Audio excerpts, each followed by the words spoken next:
The broadcast is now starting. All attendees are in listen-only mode. Welcome to today's presentation with your host, Craig Proctor.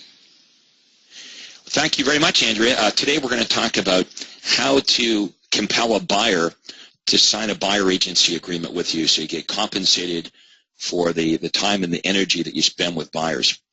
And as you've heard me say, getting buyers signed to an exclusive buyer agency agreement really should be a lot easier than convincing a seller to sign a listing agreement with you, because a seller must be convinced to pay you $10 or $15 or $20,000 or even more for your services, where a buyer only needs to be convinced to pay you nothing. All we're asking the buyer to do is be loyal to us. So ironically, many agents seem to have a lot of difficulty getting the buyers convinced to pay nothing versus the sellers convinced to pay $15,000 or $20,000. And that, seems kind of weird, but it's just because it's always the way it's been done in this industry. The industry norm always has been you don't work with a seller until you've got a listing contract. If a seller called you today and said, I want you to come over and look at my house and advertise it every week in the newspaper and online, and I want you to open house it, and I want you to show the property, and then maybe if you bring me an offer, I might pay you. There's no realtor that would do that. However, there's many realtors that operate that way when it comes to the other side of their business, the buyer side of the business. So it's, it shouldn't be that way.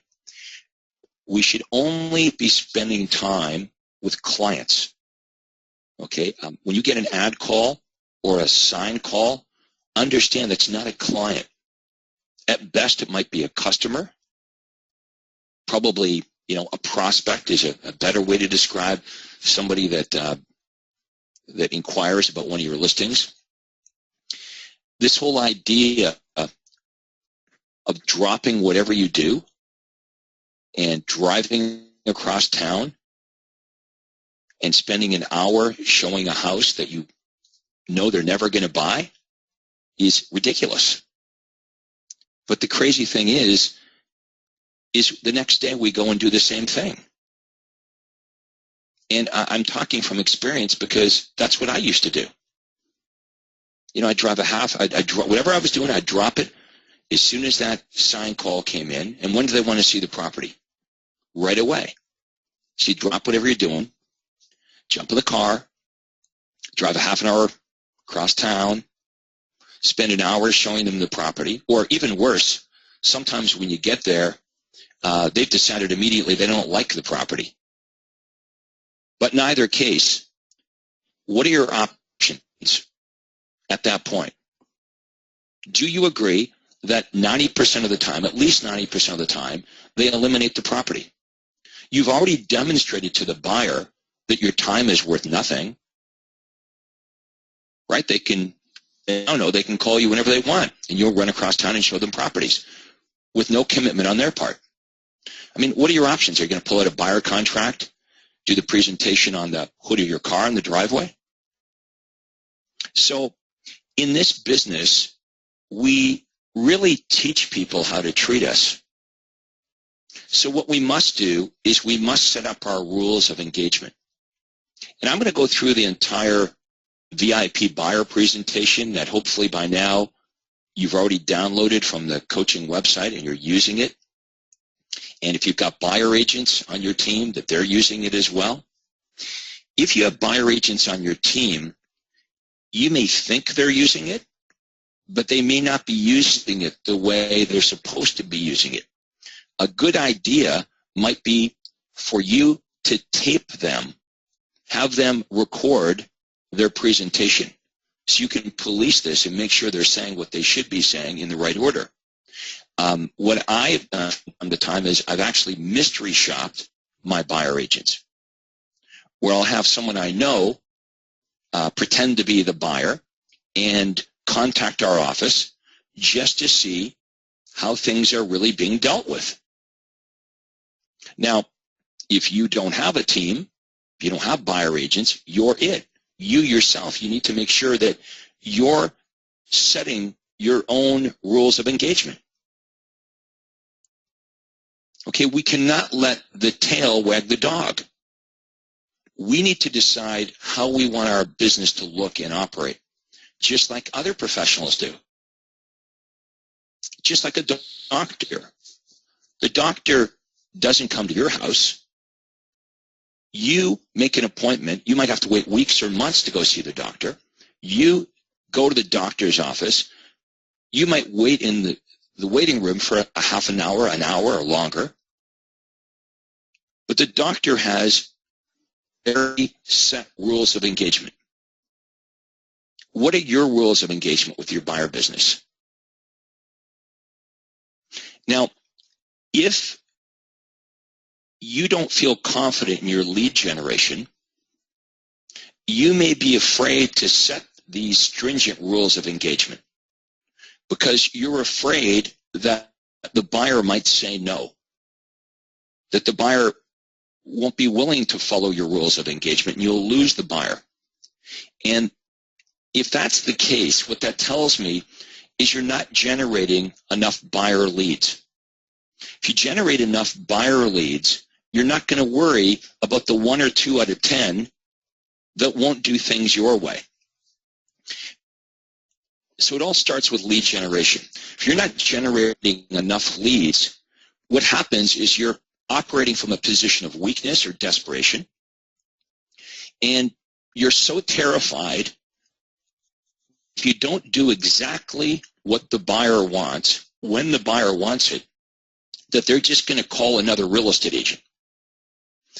One of the problems there is you've got to make sure that your marketing and the words that come out of your mouth are expressing your uniqueness, the profound benefit that the buyer is going to get from doing business with you. Because buyers think we're exactly the same. According to NAR, over 85% of buyers said that they picked their agent because that agent was the first person to get back to them. In other words, they didn't care. It could be anybody. And that's not how we want to operate our business. I did a seminar yesterday, and I discussed this with over 400 attendees. I said, when you get an ad call or a sign call, when do you need to call the buyer back? And the overwhelming response was immediately. And I said, well, why do you feel you need to do that? And they all said, well, because if we don't call them back right away, they'll just call someone else. So clearly, the buyers aren't doing business with these agents because of any profound benefit. Their position is a commodity. It could be anybody. And that's the way they live their lives. They could be at their son's soccer game. The phone rings. They have to leave the bleachers, walk into the parking lot, return the phone call. They could be at their daughter's recital. They could be at a nice romantic dinner with their spouse, and the world stops when the cell phone goes off. So I guess that is, certainly one option. It is a way the majority of realtors live. But if you're tired of that, then you want to get your marketing act together so you're generating more buyers than you could possibly work with. And when you generate more buyers than you could possibly work with, you've got the power of choice, the luxury of choice. And that's why we've been given the gift to choose. When you don't have that choice, you end up having to work with anybody and everybody. And when you work with a jerk, when you work with a unmotivated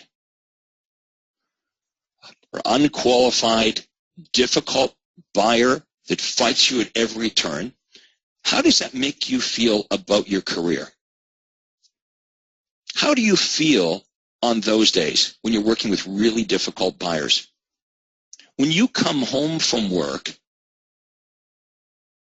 even the dog knows something's wrong. we have a tendency to take it out on the people we really care about. So just let's be clear about this. Your business does have an impact on your entire life. You see, for most real estate agents, their real estate business is viewed by their family as an annoyance. It's not something they're proud of. It's something that they're disgusted with because it constantly interrupts any resemblance of a normal life. So we started in this coaching program by helping you with lead generation. So let's say that you've got that down and you're generating lots of leads. Some of our members will say, well, you know, the leads are no good. Now, mind you, some of the leads won't be any good. But if you find that the majority of your buyers are no good, well, you've either got to change your marketing, or maybe it's what you're doing, what you're saying when you're following prospects. Are you doing the right things to follow up with the prospects and actually reach them?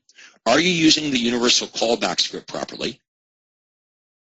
And are you able to articulate a compelling offer to buyers so that buyers want to meet with you?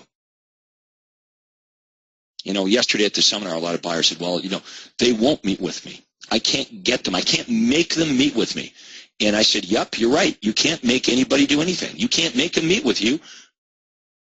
You have to use the right language in your offer when you're speaking to them to compel them to want to meet with you. That's the situation you got to create. You got to make them want to meet. You can't make them meet. You can't make them sign the buyer agreement. You've got to compel them to want to sign the buyer agreement. How do you do that? By communicating all the benefits. So let's assume that you're doing this properly. You're generating lots of leads. You're not operating from a position of desperation. When you get a difficult buyer that fights you, you're smart enough now to realize, well, I'm better to cut that buyer loose right from the get-go. Okay, and there's far too many of you spending far too much time with buyers that you should just blow off right from the beginning. And I promise you this, if you follow my system for working with buyers, you won't lose any more buyers. You'll just lose them faster, which is a good thing. Wouldn't you rather know from the onset who's going to waste your time, who's going to be insincere, who's going to jerk you around? And the opposite of that is you're also going to know who's going to be a good, loyal, qualified, motivated buyer. So we're not just talking about how you're going to make more money, but we're talking about your experience that you're going to have in the business. Because if you could sift out all the difficult, pain-in-the-butt people right from the get-go, you could now spend your time more effectively with the best prospects, people that respect you, that will do things your way, and you'll have a much better experience selling real estate. So that's what this program is all about. So when you're following up with a prospect, remember my system is all about you simply returning inquiries from prospects that on their own volition have initiated this. So you're not cold calling people, you're not chasing them. You're creating a situation with your marketing where, in essence, they feel like they're chasing you. So you're returning an inquiry with the universal callback script. You've made the right offer, and now the buyer's coming either to your office to meet with you, or the appointment's been set up at their home. Okay, so how do you know what to do? Well, if they own a house, obviously you want the buyer appointment at their house. Why? Because maybe you can get the listing agreement signed at the same time. If they're a first-time buyer, I want them to come to my office because it's an extra hoop I jump them through. You should try to make the appointment as close to now as possible. Time is not your friend. You know, I hear from some of you say, well, you know, they don't show up for the appointments. But the problem is often that too much time elapses between when you make the appointment and when the actual meeting is supposed to occur. So, you know, if you're speaking to someone today, later today would be a good time to meet, or tomorrow, not a week from now. If for whatever reason you can't meet with them or they can't meet with you, for the next 3 or 4 days, you want to make sure that you remind them of the appointment. Send them an email. Call them the day of the appointment or the day before the appointment. If you have a lot of no-shows, let me tell you what the problem is. They're saying yes to you to get rid of you on the phone, but they really don't see the value. They don't understand the value of actually showing up for the appointment. We've all done that, right? With a telemarketer. It's like, yeah, whatever, to get them off the phone. So you're going to know if you've got a problem in that area by the percentage of no-shows you have. If you get, the odd no-show, like 1 out of 10 appointments, that wouldn't cause me to go back and, rip things apart and start over again. Clearly, 9 out of 10 is pretty good. But if you've got 5 out of 10 buyers not keeping their appointment, I think you're sticking your head in the sand thinking everything's okay. Let's say that your offer to buyers was, look, if you come to my office, I'm going to give you a box of gold bricks. Everyone understands the value of gold bricks, right? They would all show up because they understand the value of a gold brick. But what you're offering to them could be more valuable than a gold brick, right? It should be, because you're going to help them get the best deal on the biggest asset they're ever going to buy, a home. So now that they're at your office, you're going to probably take them into your boardroom, if you have one, into your office. And remember, they're coming into your office because they want to get information on properties, on houses. Okay, they want to get your daily emails, your list of homes that match their criteria. That's what your offer is. That's why they're coming to meet with you. But you want to show them more than that. So you're going to sit down with them either at their home or at the office, and you're going to go through the buyer presentation. So I'm going to take you through that. You should be able to sign the buyers up in like 15, 20 minutes. If that's not happening for you, then you're overthinking this. Remember, the buyers don't have a problem with signing the contract in most cases. It's the realtors that have the problem. The problem in many cases is between our ears, because we have no problem getting our head around the seller to sign a listing agreement, but many realtors, again, have a lot of difficulty getting their head around asking the buyer to sign the buyer agency agreement. So we've talked about the fact that buyers are liars, right?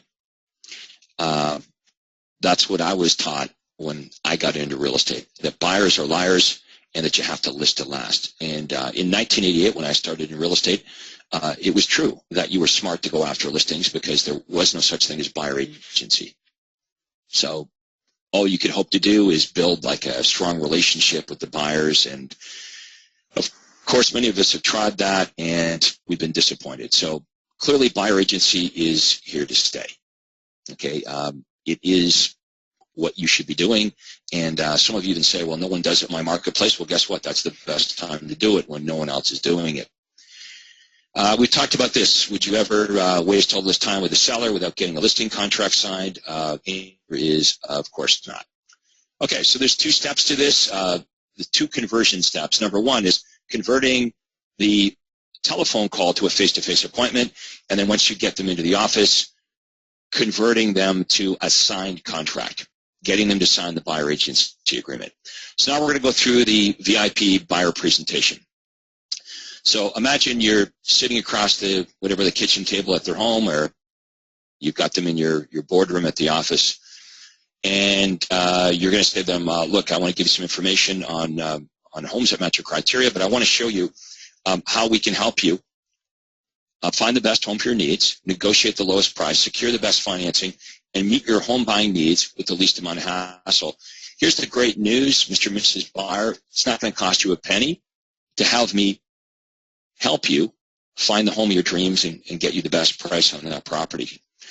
If you take a look at what most real estate agents do, we call this the ABCs of real estate marketing. Kind of poke fun at my competitors here. A, they advertise homes in order to get you to call them. They beg you to come into the office. They choose a bunch of homes they think you'll like. They run you all over town, driving you from house to house. They show you a bunch of houses. They encourage you to make an offer on every house you see, and they feel frustrated because the homes that they've selected are not to your liking.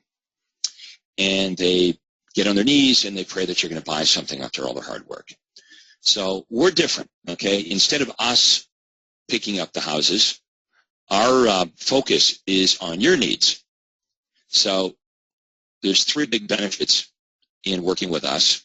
Step number 1, we're going to find out how much home you can afford by getting you pre-qualified, absolutely free of charge for a home loan. Now, I asked them at this point, have you been pre-approved? Most of them have not. If they have been pre-approved, I want to see the paperwork. Benefit number 2, and remember, this is why they came in to meet with you, is you're going to send them information on all the homes that match their criteria. We call this our unique buyer profile service. And then benefit number 3 is we're going to help you get the home you want using our specialized knowledge. So at each step of the way, you're going to benefit from our innovative consumer programs. And now I go through each step in detail. So you'll notice in the bottom right-hand corner, if they've been pre-qualified for financing, I can just click on step 2 and bypass the entire discussion on home loan pre-approval. But that's very rare. As you know, most of them have not been pre-qualified for a home loan. And the reason they have not been because they don't understand the benefit of doing so. And I think we'd all agree if the buyer would actually just get pre-qualified from the onset, it makes the entire transaction run a whole lot smoother. So I have this discussion about, well, do you actually know how much home you can afford? And usually the answer is no. So I said, well, look, that's the benefit of getting pre-approved. There's actually 3 benefits. The first benefit is you're going to know exactly how much home you can afford, so you won't waste time looking at homes above or below your price range. And I have a relationship with lenders, so we can help you get the very best financing, the lowest down payment home loans, lowest interest rates, etc. And the third benefit of getting pre-approved is when you see a house you like, you can actually make a stronger offer because we can attach your pre-approval. So, you know, if you're the seller, consider this. I show them this example so they get it. You're buyer A, you work with us, you make a cash offer for $350,000, no conditions, and this house that you're putting the offer in is such a great deal that we're in competition with buyer B, who works with another real estate agent. Their offer is for the exact same price, $350,000, but their offer is conditional on financing. If you were the seller, which offer would you accept? So now they get it, that they're carrying a bigger stick. They can negotiate stronger if they get pre-qualified. So pre-approval is really easy. It's as easy as 1, 2, 3. A home loan credit report is generated by the credit bureau. Financial details are verified. All the information is forwarded to the underwriter for approval. And bingo, you're approved. Okay, so I make it sound really easy because it is. And the thing, if you don't do a good job of explaining all the benefits to them of getting pre-approved, guess what happens? They don't get pre-approved. I'm going to repeat this again. Would you agree that the whole transaction runs a whole lot smoother if the buyer would actually just go get pre-approved at the onset? So it's better for us if they get pre-approved, but if we sell the benefits of them getting pre-approved, not only is it better for us, but they understand why it's beneficial for them to work with us. It's a service that we're providing that helps them, but it helps us too. Okay, benefit 2 or step 2 is the buyer profile. So remember, this is what they all want to talk about, right? They all want to talk about houses. This is why they came into the office. So you'll find this part of the presentation is really, really easy. You already know this, right? Because they want to talk about what they're looking for in a home. So we're going to get into that conversation, and I'm going to explain how MLS works, the multiple listing service. That MLS is information on thousands of homes from all the different real estate companies. And here's how most real estate agents go about business. They pick out the houses for you. So they make a random search of MLS, they pick out 68 homes, and then they try to sell you one of them. So clearly, the wrong person's deciding which homes you're going to get information on, which homes you're going to get to see, and which homes you're not going to get to see. So we don't do it that way. Here's our solution. Our solution is our one-of-a-kind buyer profile system, which gives you access to all the hot new listings that match your criteria. So instead of us taking control, we actually put you in control. Okay, you're in control. Your home buying criteria is entered into our custom computer database, and every day our custom computer searches through MLS, finds the homes that perfectly match your criteria, so we email you only the homes that are a perfect match. Then, at your convenience, you can check your inbox. Any homes that you like, all we ask is that you drive by them, and if you'd like to look at any of the homes, give us a call. Okay, so we put you in control. When you see a home you want to look at, give us a call. We'll arrange a showing. There's never any pressure to buy. Okay, so when you're in control, what that means is there's no more wasting your time searching through the newspaper, the internet, or driving through neighborhoods. You're going to know with confidence you're going to get automatic access to all the hot new listings before the other buyers even know about them. And you won't have to, we're not going to waste your time. You don't have to waste your time looking at homes that some real estate agents picked out that don't even interest you. You're going to, at your convenience, check your inbox, drive by the ones that look of interest to you, and then all we ask is when you see one you want to look at, you give us a call. So there's never any pressure to buy. Most agents pick out 6 to 8 homes and try to sell you one.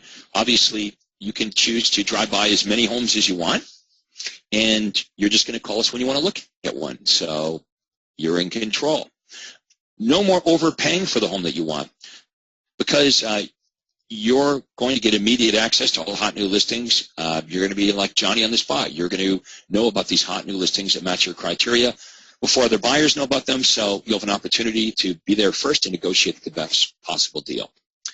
And the third and final benefit, and by the way, folks, most realtors don't do a very good job of step 3. Step 3, or benefit 3, is where we talk about what you and I bring to the table, our specialized knowledge. Okay, we're going to, at no cost to you, help you find the perfect home. We're going to help you prepare an offer for that home that meets your needs. We're going to present the offer on your behalf to the seller, and we're going to negotiate all the terms and conditions of that offer in your best interest. So, in summary, here's how you're going to benefit. You're going to get pre-qualified, free of charge for a home loan, and get access to special financing so you can afford more home for your money. And you're automatically going to receive the best new listings that match your criteria before the average buyer even knows about them, so you can beat other buyers to hot new listings. And you're backed by our specialized knowledge. Okay, we're going to get you the best deal on the home that you really want to buy. And here's the kicker. None of our valuable services cost you a penny. You like that, right? All we ask in return is for your loyalty. And at this point, I look them straight in the eyes, and I say, you know, we're doing this and this and this and this for you, and none of this, remember, none of this costs you a penny, and all we ask in return is for your loyalty. Does that sound fair? As I look them straight in the eyes. And 9 out of 10 times, they say, yeah, that sounds reasonable. I think it is reasonable, right? If we do this and this and this and this and this, and it doesn't cost you anything, all we ask in return is for your loyalty. Does that sound fair? 9 out of 10 say yes. And at that point, I pull out the buyer agency agreement and I say, great. I shake their hand. Okay, great. Shake their hand, and I pull out of my briefcase the exclusive buyer agency agreement, and I say, this just reiterates in written word what you and I have just agreed to verbally. Now, what are they going to do at that point? If they balk at that point and they're not going to sign, basically what they've just said to you and I is they just lied to you.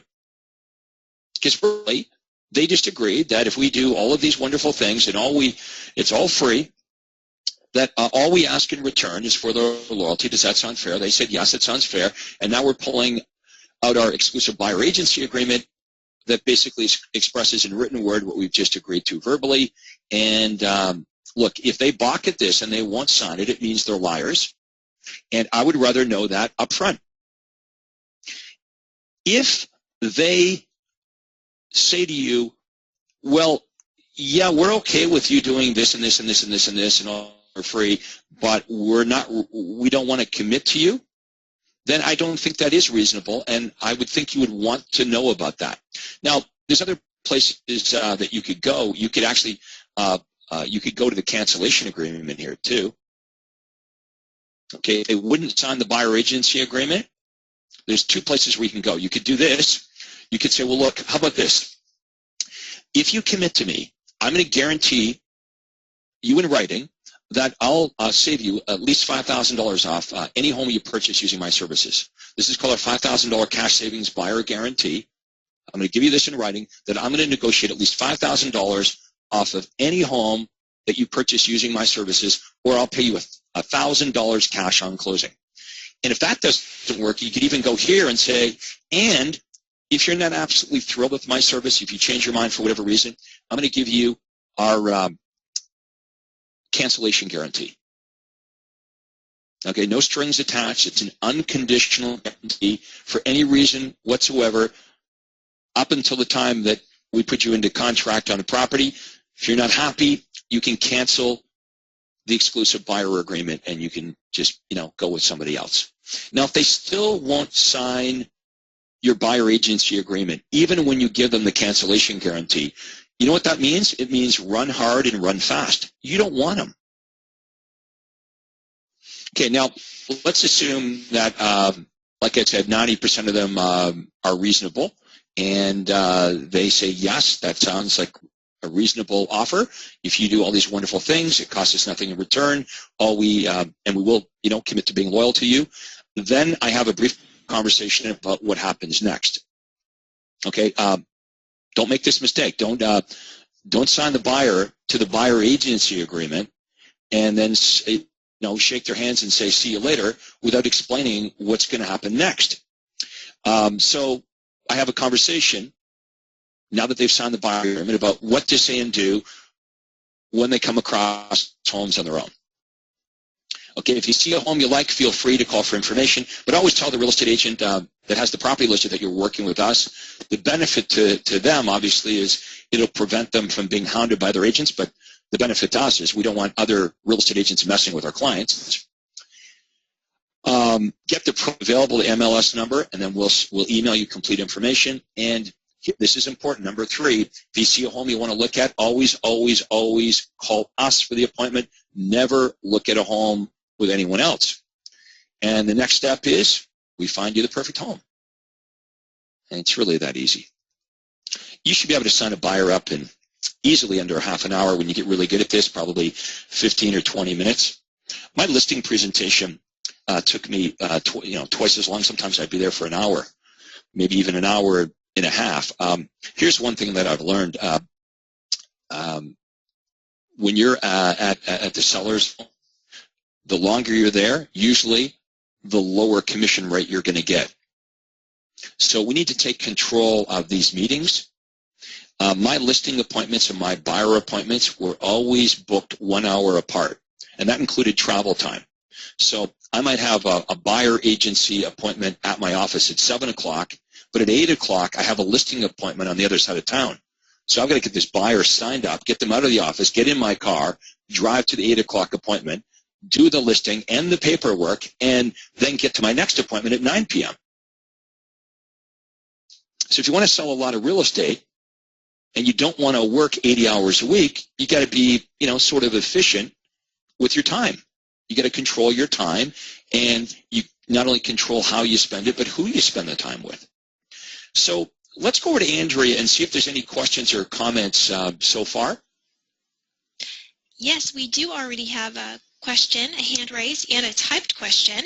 We'll go to our hand raised first. It's Mr. McCarrion. Please go ahead, sir. Yeah, hi. Good morning, Mr. Proctor. How are you? Hey, Vic. I have a few questions, please. I have a lot of buyers. I'm trying to work with sellers, and I'm not making the appointment to give them the presentation for some reason because I don't have the time.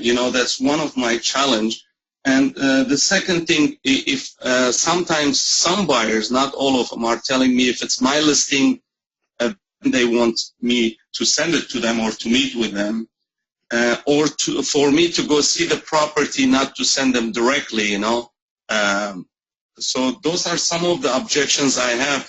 But my biggest one is for me having the time to sit with them, and because I know that I can try my best to let them sign the agreement. Just my head is not wired to meet with them somehow. I don't know why. Okay, I don't really understand that argument because so if a buyer called you today and said, go show me this house and go show me that house, you have time for that, but you don't have time to meet with them up front and get their commitment in writing? Yeah, that's the challenge I have, you know. Okay, well, why run around with people that aren't committed to you? Wouldn't it be better at the onset to book out a half an hour of your time, go through the presentation that we've gone through here today, and get them signed to an exclusive buyer agency agreement so you know you're going to be compensated for the time you spend with them if they do buy? Yes. Okay, how much time are you wasting right now showing properties to people that either don't buy a house or they buy a house but not through you? I agree, a lot of time. Right, so you know, we can agree that this is the best way to do it. You've just got to, you know, adjust your mindset. That is right. That is right. Like you're doing what most agents do, and you're doing what agents have done for 100 years. It just doesn't mean it's the best way to do it. Would you operate your listing side of your business that way? No. Would you run around and waste money or time with sellers without a listing contract? No. Okay. When you list a home, do you say to the seller, I'm going to do this and this and this and this, and it's all free? You don't do that, right? That's right. You say to the seller, you've got to pay me $10,000, $15,000, $20,000 or more in exchange for my services. You have no problem getting your head around doing that because it's the way it's always been done. But with buyers, what you're saying is, I'm not going to ask for any commitment, even though committing to me costs you nothing. I'm just going to run all over hell's half acre showing you homes, hoping that maybe you buy a house and maybe you decide to use me. That is true. That is true. Maybe the reason is because I get sometimes overwhelmed with buyers. Let's suppose I have a listing, I get 25 calls, and I don't know how to set up the appointments, you know. Then if you've got a lot of buyers, it even makes more sense to do it my way, because not all the buyers are going to be loyal to you. However, all the buyers want to steal your time. So That's you right. set up your rules of engagement. You want to say, you know, there's a new sheriff in town. I'm going to draw a line in the sand here today, and moving forward, this is the way I'm going to work with buyers. Take those 25 buyers. How many of the 25 will come to your office and meet with you and sign a buyer agency agreement? Because you can't work with them all anyway. So That's why right. even bother trying? That's right. When you try to work with all 25, the problem is you don't do a very good job with any of them. You'd be better to take the 25, try to get half of them to come in and meet with you. So you got maybe 12 or 13 that agree to meet with you, and even if you got 5 or 6 to sign an exclusive buyer agency agreement, you would know who to focus on. That makes sense. That makes sense. Okay, well, trust me, if you want to sell more real estate, Vic, Yes, sir. and you want to do it in less time, Yes. then only you can decide to change your rules of engagement. If you want to be more efficient, you want to make more money, you've got to control your hours, and you've got to have better control over who you spend time with, and set your own rules of engagement. That's a great information. If a buyer asks me, just I want to get your listings, how can I answer that? Or if a buyer asks me, I want you to go see the property, I don't want it to be emailed to me, then call me, how I can answer those two. Okay, so let me do some role playing with you, Vic. Can you hear me okay? Yes, sir. Okay. So, Vic, let's say that you're a buyer in front of one of my listings right now, and you call me. First of all, when does the buyer usually want to see the property? If they're in front of one of your listings right now, when do they want to see it? At the same time. Right away, right? Yes. So Yes. they call you and they say, hey, my name is Joe. I'm in front of your listing on Main Street, and Vic, I'm in front of the house now. I want you to come and show it to me. So one option is you could wimp out and you could run over and show the property, but you already know the outcome. What percentage of the time when you do that, when you run across town and you show the property, what percentage of the time does the buyer say, oh my gosh, Vic, this is the home of my dreams. I want to buy it right now? It's a very slim. Okay, but the crazy part is you keep doing it. That's right. Okay, so what you're saying is, Craig, I need a better way. Okay, so this is what you're going to do next time. When the buyer calls and they say, hey, Vic, oh, I'm in front of your house on Main Street. I want to look at it right now. I will ask him if it's for you or for someone else. Excellent. I like that. So you're going to say, are you calling for yourself? Now, when they say yes, you're a good student, Vic. When they say yes, I want you to say this. You probably want to look at more than one house before you make a purchase decision. If I'm going to show you that property, why don't I show you all the other homes in the area that also match your criteria? Makes sense, right? How many buyers say, no, I only want to see that one house? Most of the time that argument works. Now, let's say that argument doesn't work, because every once in a while, you're going to have a buyer that says, no, Vic, I only want to see that house. We're only interested on homes on that one particular street. We don't want to see other properties. This is this should be part of your listing presentation. You should, as part of your listing presentation, get the seller's permission that you won't show any of your listings to buyers without first meeting with the buyers. Because this is what you're going to say to the buyer. If they say, no, I only want to look at that one house, you can now say, I'm sorry, Joe, but the arrangement or instructions I have from my seller is I must meet with the buyers to make sure that they're financially qualified and make sure they have all the information about the property before I show the home. Now, if they fight you on that, basically what you're going to say is, look, Joe, I'm sure if I had your home listed, you would want me to respect your wishes as well. That's great. And by the way, this is very good advice. A very good and important part of your listing presentation is to actually do this, to actually say to sellers, Vic, do I have your permission to enforce that buyers come and meet with me so I can ensure that they're financially qualified, so I can ensure that they have all the information on your property before I just drag anybody and everybody through your home? Because that's what most agents do, right? That's right. Now, if you've got those specific instructions from your seller, it's very easy now for you to be able to explain that to the buyer. I'm not allowed to just set an appointment to show you the home. My instructions from the seller, the arrangement I have, is I must meet with you, make sure you're financially qualified, and make sure that we give you all the information on the property to even be sure that this is a property that's a good match. Now, sometimes if they fight me on this, I'm able to say to the buyer, I'm able to give the buyer information that will most likely exclude the home anyway. For example, Vic, if you were the buyer and I said to you, well, Vic, are you aware that this property has electric baseboard heating, not forced air or gas? Is that something you're interested in?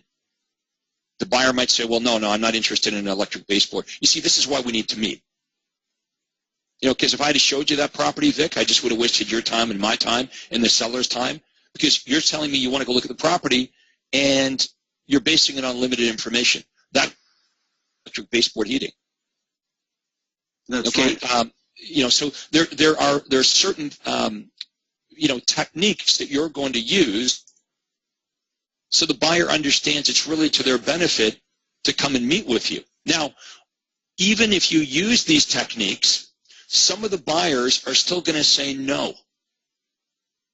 What do you do with the 2 or 3 out of 10 buyers that say, no, Vic, I want you to come, drop whatever you're doing, you're going to do it my way? and you're going to come right now and you're going to show me the house. Well, you're at the fork in the road. You can decide to either stick to your guns or you can wimp out and go show the house. But let's at least try to get the buyers to meet with us before we immediately give up and give in. That's right? true. Like at the last resort is wimping out. Yeah. Now, and here's the thing. When you wimp out against your better judgment and you run over and you show the house, just remember I told you so, because you're going to drive back in all likelihood to the office all frustrated, gripping your steering wheel, all upset with yourself because yet again you let the buyer take control of your time and your life and you've wasted an hour. That's right. Do you think I have the option, if the sellers are home, I just tell them there's a buyer in front of your home and I'm busy, they can see it. Is that okay, or it's not a good option? Well, you're setting up the rules of engagement in the incorrect way. So now the next house they want to look at, they're going to expect you to do the same thing. Oh, okay. Okay. Are you getting the buyer's commitment? No. No. This is about finding out whether the buyers are going to commit to you from the onset. Okay. And trust me, it's what's best for the buyer as well as what's best for you and what's best for your seller. That's right. This is not new to you, Vic, because this is exactly how you run your seller side of your business. Right? You have set rules of engagement when it comes to what you're prepared to do and what you're not prepared to do with a seller. A minute ago, you agreed that if a seller called and said, hey, Vic, I want you to come over to my house. I want you to advertise it every week in the newspaper. I want you to open house it. I want you to show it. And maybe, just maybe, if I decide to pay you, I will. You would run away from that seller. That's right. Okay, so you have no problem setting your rules of engagement with your seller side. All I'm saying is, shouldn't it be really a lot easier to convince the buyer to pay you nothing? Because you're already good at convincing the seller to pay you $25,000 in exchange for the exact same services. That makes sense. Okay, so now you just need to do it. You need to commit to it. I I just, my mind has to be... Okay, Vic, one more thing. When the first buyer that you try this on says no, stick to your guns, because they probably would have said no to you anyway at some point later on in the relationship, right? Yes. You said a minute ago that you have more buyers than you can work with. Yes, I'm flooded with it sometimes. Perfect. Then this is an excellent opportunity for you. Since you know you can't work with them all, let's set up your rules of engagement and find out which of the buyers are real. Right from the onset, which ones are going to be committed to you, which ones are motivated and qualified. Let's get them pre-qualified. We're going to do this all before you run around wasting your time showing them houses. If they're not going to work with you, they're not going to commit to working with you, why do you care about showing them houses? Okay. Okay, you got it? Yes, sir. Thank you very much. All right, thanks, Vic. Okay, we had a few of the same questions from our members. They're asking where they can get this presentation, and if they go online to the coaching site under Resources for Session 5, all of the documents will be there under Attachments. And another question they had, Craig, was some of them who were able to find the slide presentation, it has less slides than the one we're showing today, and I believe that's because we have added extra slides for the presentation today. Well, I've got a couple of slides on my preamble at the start of it, so let me go over. At the very start of your buyer presentation, you're not going to say this to the buyers, are you? I mean, this is just for our use today. You're certainly not going to sit across the table from the buyers and say, well, buyers are liars. You're not going to say, I have to list to last. You're not going to say, buyer agency is here to stay. You're not going to say to the buyer, would you ever market a seller's home without a signed listing agreement? You're not going to say, well, there's 2 conversion steps. You're going to start here. So the first 6 slides are not on the coaching website. It starts with What you're showing the consumer, the buyer, is from slide 7 on. So that's the difference. Okay, our next question comes from Sean Radcliffe. Your computer mic is open. Hey, Craig. I have a quick question. I work for a broker that doesn't have an office, so I work out of my home office. So meeting with buyers, obviously I meet them in public places. Is that as big? Well, you can meet them at their apartment if they're first-time buyers, or you can meet them at their house. Okay, so would you push to meet them at their place of residence before meeting them at like? Well, Sean, the only time I would meet them like at a donut shop or something like that is if distance is a problem. Let's say, for example, the buyer lives 30 miles away from you. Mm-hmm. You might not want to drive 30 miles from your office to their home, so you might meet them 15 miles, meet them somewhere in between at a neutral location. But if they own a house, you definitely want that appointment at their house. If they're first-time buyers, I'm probably not driving 30 miles to meet them. The heck with that, they can meet me halfway. Okay, I think we lost Sean, or maybe you lost me. Yeah, I had to mute his line due to the background noise. We couldn't hear you that well, Craig. So we'll move on to Ricardo Brune. Your telephone line is open. Yeah, hi, Craig. Hey, Ricardo. Hey, Craig. As to the cancellation clause or the cancellation agreement, what are the pros and cons in regards to that? Well, you're only going to use it when you absolutely need to. I don't want you to even go there. Like if it's true that 80 or 90% of the buyers are going to sign up without you going there, like you wouldn't use that with every buyer. This is a bit of a Hail Mary, right? Like if you go through the whole presentation and at the end of it they say, yeah, well, Ricardo, we're not convinced.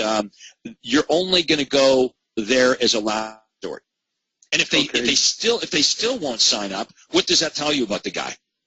No, we don't want him. You don't want the guy. If I won't even agree to let you do this and this and this and this and this for free, with a cancellation agreement that I'm paying you nothing, and I even get to cancel this for any reason whatsoever, you don't want me. Incredible, yeah. Yeah. So and then basically, since that is a last resort thing type of thing, even if they cancel, you get a chance to work with them and see if they can find a home, and we make a transaction. And if not, anyways, they weren't that good anyways. Because you have to pull out that type of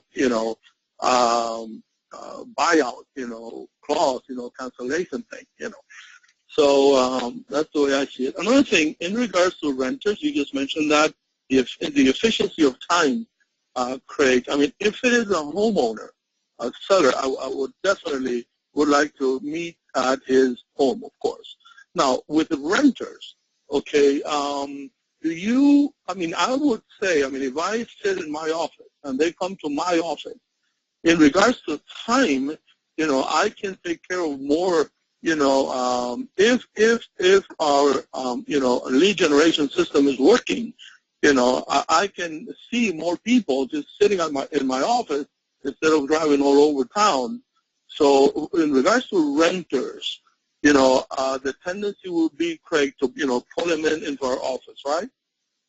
It's an extra hoop I jump the first-time buyers through. Yes. Okay. I could meet them at their apartment, but I'm just saying personally, an extra hoop I jump the renters through, the first-time buyers, is they've got to come to me. Yeah. You don't have to do it that way. It's just the way I do it. Sure. Yeah. Another thing is, if you go to their place, at least, you're going to be there, and hopefully they will be there, but you do take the risk that you travel a lot and you get a no-show. Well, that's why I like to have the renters come and meet with me. Right. They're a little bit flaky, right? I would rather them. I'm going to be at the office doing paperwork or whatever. So if they don't show up, I just keep working what I'm working at. So hang in there. We'll get to everything, but we can't get to everything at the same time. All right, let's see who's next. Yes, sir. Our next guest, Philip Donyan. Your mic is open. Hi, Craig. Philip, how are you? I'm good, thank you. Can you hear me okay? Perfectly. Is that a good time to try a sign call, just to see if I did learn something from last week? You be the prospect, you be the buyer, and I'm going to play myself the real estate agent. All right, so let's set this up now. Are you in front of one of my listings? Yes, I am. Okay, so ring, ring, and I say hello.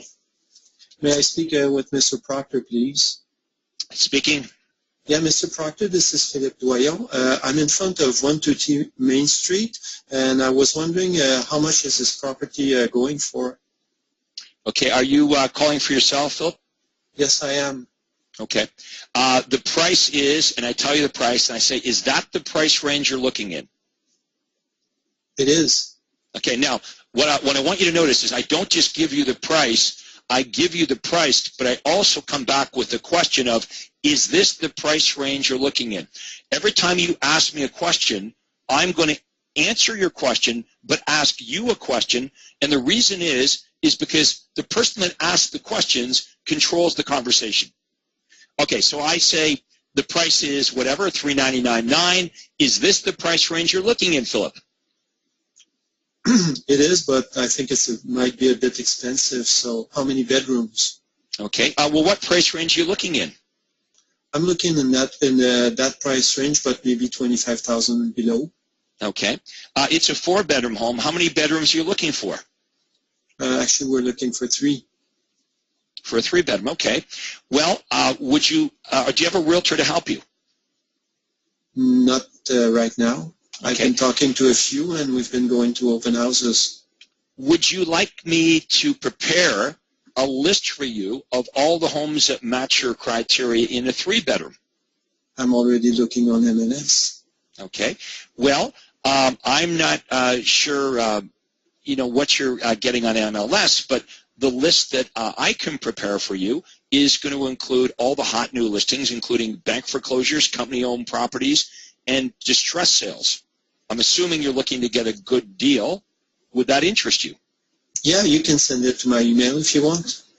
Okay. Well, look, rather than me emailing you hundreds of homes that may or may not match your criteria, or even worse, you missing out on the perfect one, Philip, if we can get together for about 15 minutes, I can take down exactly what you're looking for, and that way you'll only get the homes that perfectly match your criteria.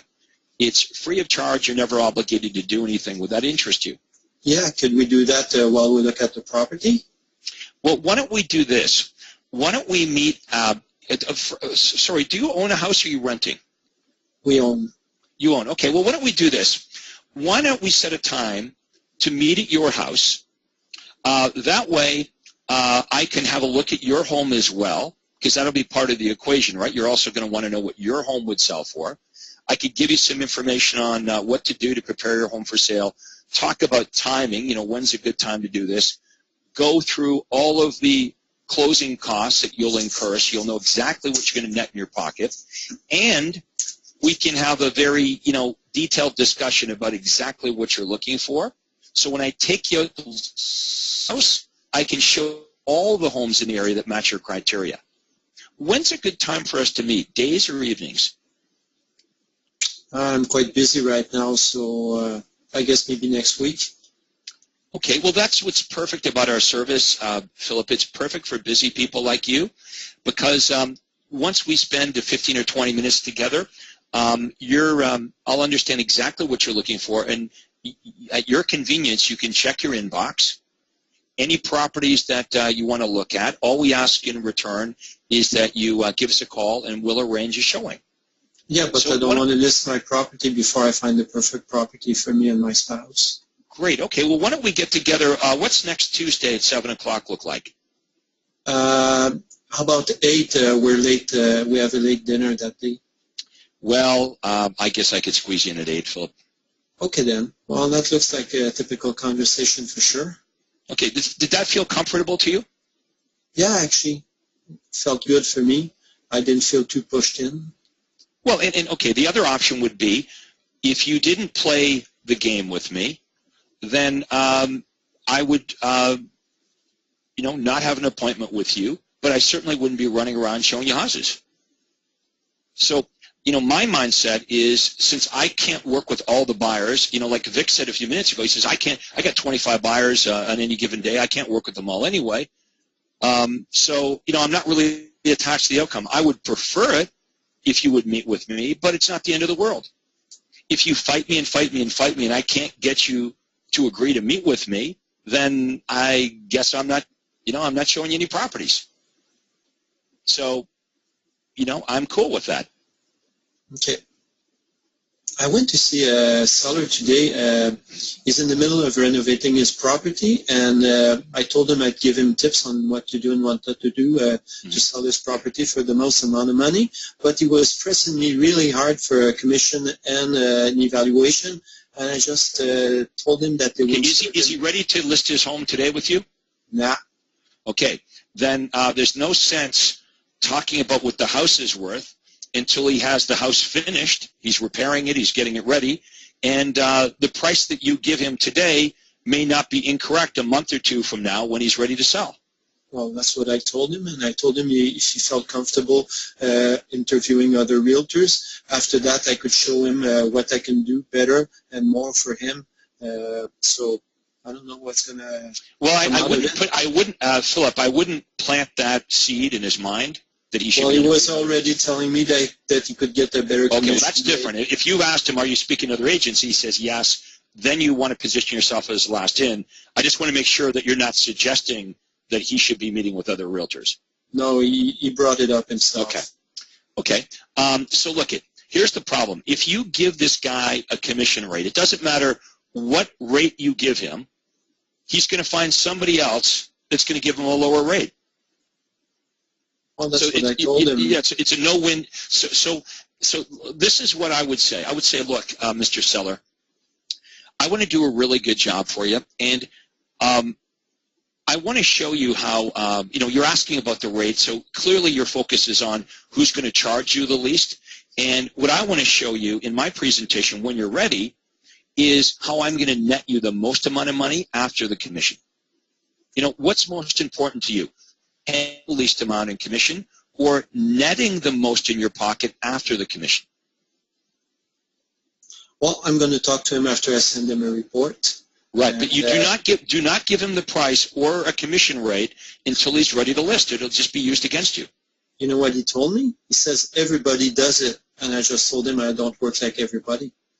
Right, and that's why you want to say, look, if you want to list with just anybody, you can do that, but I want you to appreciate the fact that I am different than other realtors, and I want to do a great job for you. I don't want to give you a price today when you're preparing like he's doing renovations to the house. How the hell would you evaluate what his house is worth today before he's fixed it up? That doesn't even make sense. Didn't make sense to me, and I think you figured it out.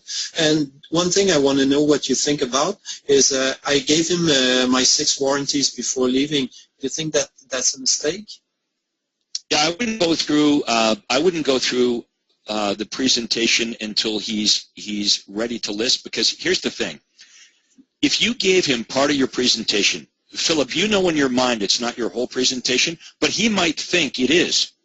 He might think now, well, I met with this Philip guy.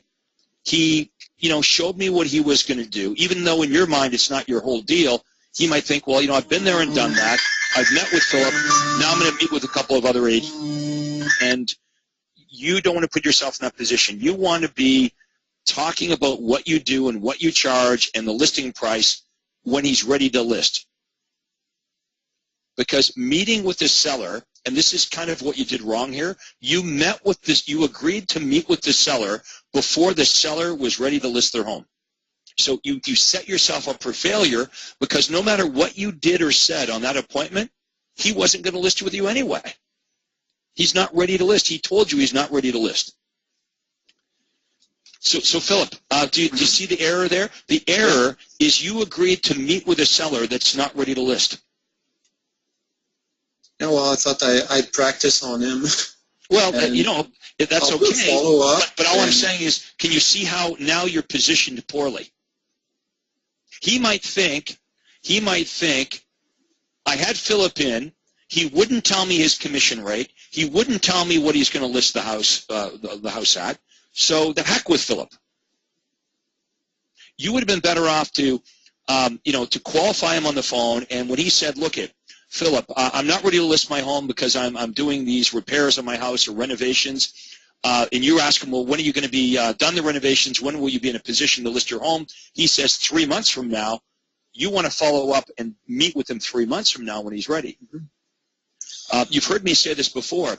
It actually is detrimental to meet with a seller before they're ready to list. With a buyer, it doesn't matter. Because if the buyer said to you, "Hey, Philip, I'm not ready to buy a home for 3 months," who cares? You get together with the buyer, you sign them to a 1-year exclusive buyer agency agreement. You don't care whether that buyer buys today, 3 months from now, or 6 months from now. But with a seller who's not ready, who's 2 or 3 months out, I mean, this guy's doing renovations to his home, no matter what you did or say to him, he's not going to list his house with you. Okay. Anything you say or do can and will be used against you. What if he thinks now, "Well, I met with Philip, so now I'm going to interview other agents," and he doesn't call you back when he's ready? Or when you follow up with him, he figures, "Well, I've already met with Philip. I'm going to meet with other agents." But when he meets with the other agents, now he's ready to list. 3 months down the road, when he meets with the other agents, how much of what you said yesterday is he going to retain? Answer, not much. So you've actually positioned yourself at a massive disadvantage. Okay, food for thought. I'll try to do my best to have him call me. Yeah, all I'm saying is I would not have met with that guy. Okay. Why meet with somebody that's not going to list their home with you? Practice my skills with it. Yeah, but you know what? There's better ways to spend your time. If you want to practice your skills, we can do it on these calls, right? We want to practice with each other, not with clients. Okay. Because if you practice with me and you don't do it correctly, it doesn't cost you any money. When you practice with a client, you could lose $10,000 if you do it incorrectly. So just, and here's the thing. In my business, when I made mistakes, here's how I looked at it. A mistake was only a mistake if I didn't learn from it. So what's the lesson to learn? You've got to be harder when you're qualifying the sellers on timing. Mm-hmm. Do not meet with a seller until they're within a couple days or a week at the most of listing their home. Mm-hmm. Because no matter how you argue it, all you end up doing is putting yourself at a massive disadvantage by meeting with the seller months and months and months before they're ready to list. Okay. All right, got it? Yeah, well, thank you for the input, Craig. I really appreciate. All right, thanks, Philip. All right, I hope everyone enjoyed our presentation here today, but the most important thing is to do it, is to take action. And I'm pretty passionate about this. Ideas are nice, but implementation is what's most important. So we talked today about how to run your buyer business, and I hope you step up to the plate, create your rules of engagement, and respect yourself and respect your business and your time. So that's it for today. Thank you for being on today's coaching call. Take care. That concludes today's webinar.